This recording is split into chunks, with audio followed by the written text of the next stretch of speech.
Salut à tous, bienvenue sur Carton Rouge TV. On se retrouve pour le débrief de Saint-Étienne-Grenoble.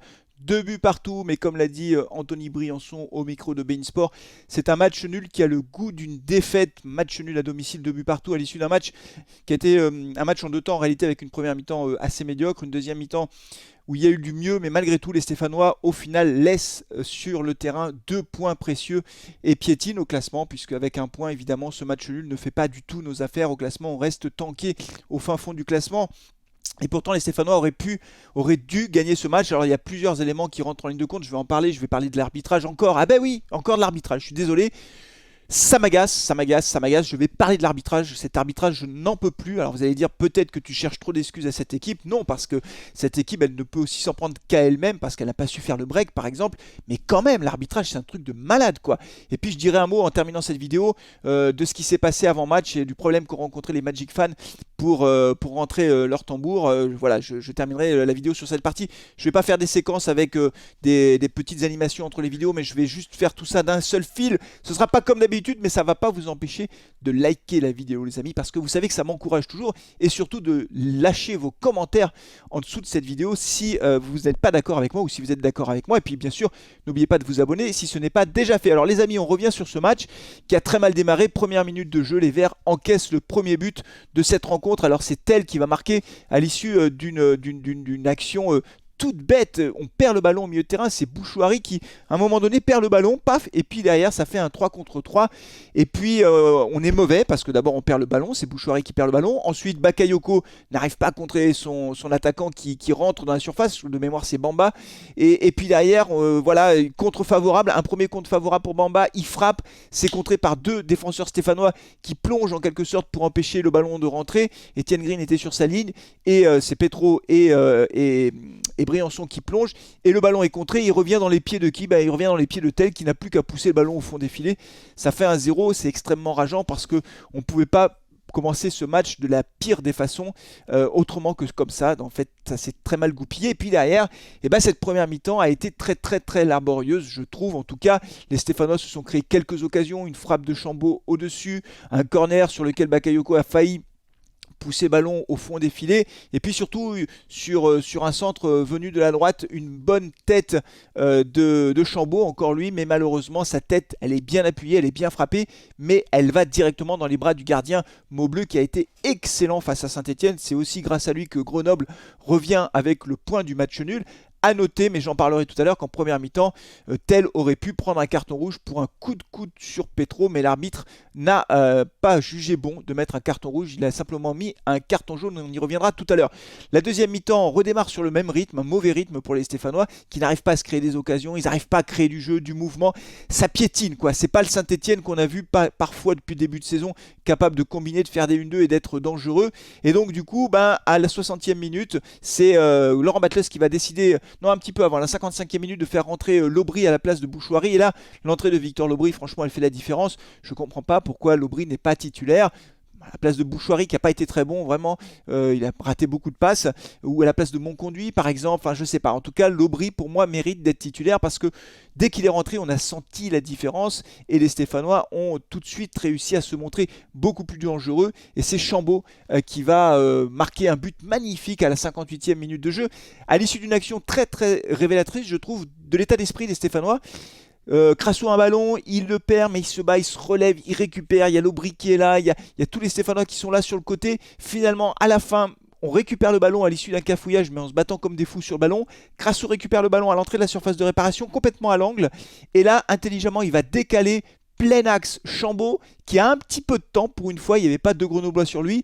Et là, Chambaud lève la tête, il contrôle ce ballon, plat du pied dans la lucarne, ça fait un partout. Alors là, on se dit que tout va changer, que c'est un nouveau match qui débute, et effectivement, les Verts enchaînent beaucoup d'actions. Ça se passe bien pour les Stéphanois, et ils vont doubler la mise 7 minutes plus tard.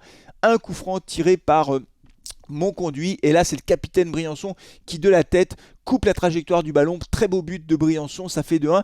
le chaudron explose. Enfin, on se dit qu'on tient peut-être cette victoire stéphanoise. Et là, malheureusement, tout ne va pas se passer comme prévu, puisque dans la foulée, à peu près une dizaine de minutes après, hein, on marque le deuxième but à la 65e minute, et à la 77e minute, on a une occasion stéphanoise de faire le break en or. L'Aubry sur le côté qui récupère un ballon, c'est une action avec Masson. L'Aubry centre, sans regarder d'ailleurs, un centre à l'aveugle, mais le ballon arrive sur la tête de Ouadji, Ibrahima Ouadji, qui prend le ballon de la tête.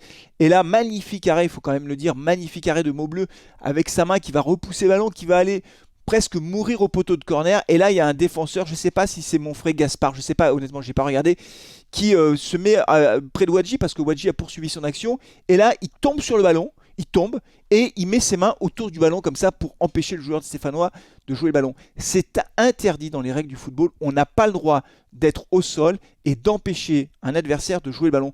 Typiquement, ça mérite là, pour le coup, un coup franc indirect parce qu'il ne peut pas faire ça. Il ne peut pas se coucher sur le ballon et mettre ses bras autour pour empêcher le joueur stéphanois de jouer. Donc il y a une erreur d'arbitrage qui est manifeste, mais vraiment manifeste. D'autant qu'en plus, le joueur grenoblois touche le ballon avec le bras. Donc ça peut même être un penalty. Dans le pire des cas, c'est un coup franc indirect. C'est une faute majeure. Et puis derrière, qu'est-ce qui se passe? Corner. Sur le corner, on a Monconduit qui est poussé, qui tombe au sol. Alors en tombant, le ballon lui arrive sur la tête, il dégage de la tête, le ballon rebondit sur sa tête. Et qu'est-ce qu'elle a? C'est Fanton qui venait juste de rentrer, qui reprend plat du pied et qui marque le long du poteau d'Étienne Green. Masson qui était au premier poteau n'est pas collé au poteau, donc le ballon passe entre Masson et le poteau, et ça fait 2 partout. Voilà, et à la fin du match, on a essayé de pousser un petit peu, mais on n'a pas réussi à marquer ce 3e but. Donc mauvaise affaire au classement pour les Stéphanois, à l'issue d'un match qui va encore laisser des regrets. On piétine au classement, et moi je pense que malgré tout, on a quand même des décisions d'arbitrage qui sont extrêmement défavorables. J'en parle maintenant, c'est le 2e sujet de cette vidéo. Donc j'en ai parlé tout à l'heure un petit peu, mais en première mi-temps, il y a une faute de Tel sur Petro. Voilà, il lui passe devant, il lui met un coup de coude. On le voit, c'est net, c'est clair. L'arbitre, qu'est-ce qu'il fait? Il arrête le match, ok, il va vers le joueur, il lui met un carton jaune.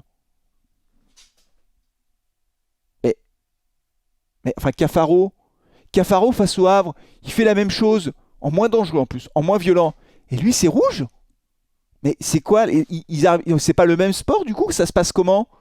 C'est-à-dire, nous c'est rouge, hop, je mets mon bras comme ça pour empêcher le joueur de passer, c'est pas pour lui mettre un coup, hein, c'est pour l'empêcher de passer. Ça, c'est carton rouge, alors qu'il n'y avait pas le ballon. Hein.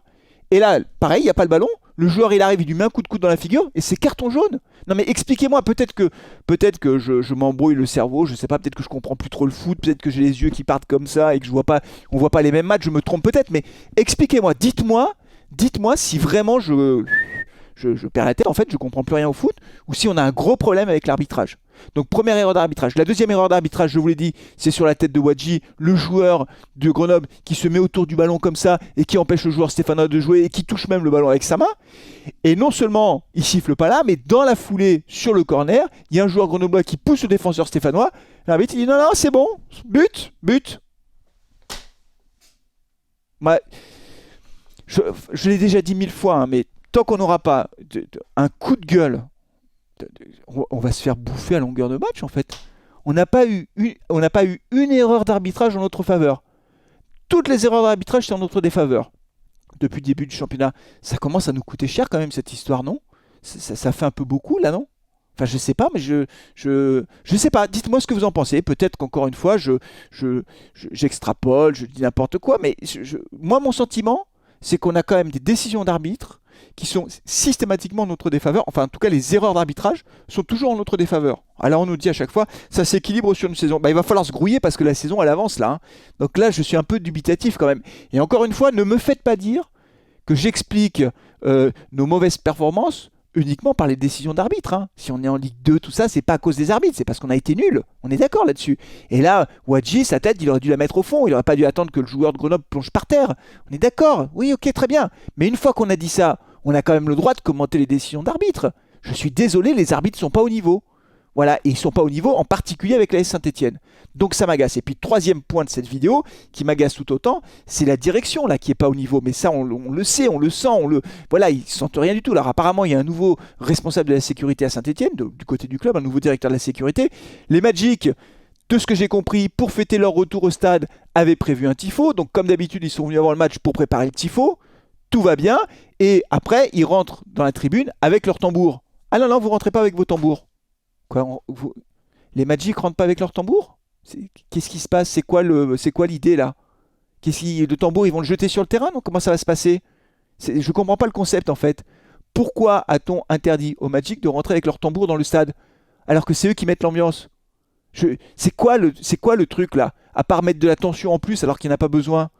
Enfin, je veux dire, je comprends pas. Alors, il faut qu'ils rentrent les tambours 3 heures avant. Bah là, ils ont fait autre chose. Peut-être qu'ils n'ont pas pensé à les rentrer. Je sais pas, moi, je n'ai pas eu de contact particulier, donc je peux pas vous le dire. Mais on n'empêche pas les Magic de rentrer avec leur tambour. Ils rentrent avec leur tambour depuis 30 ans.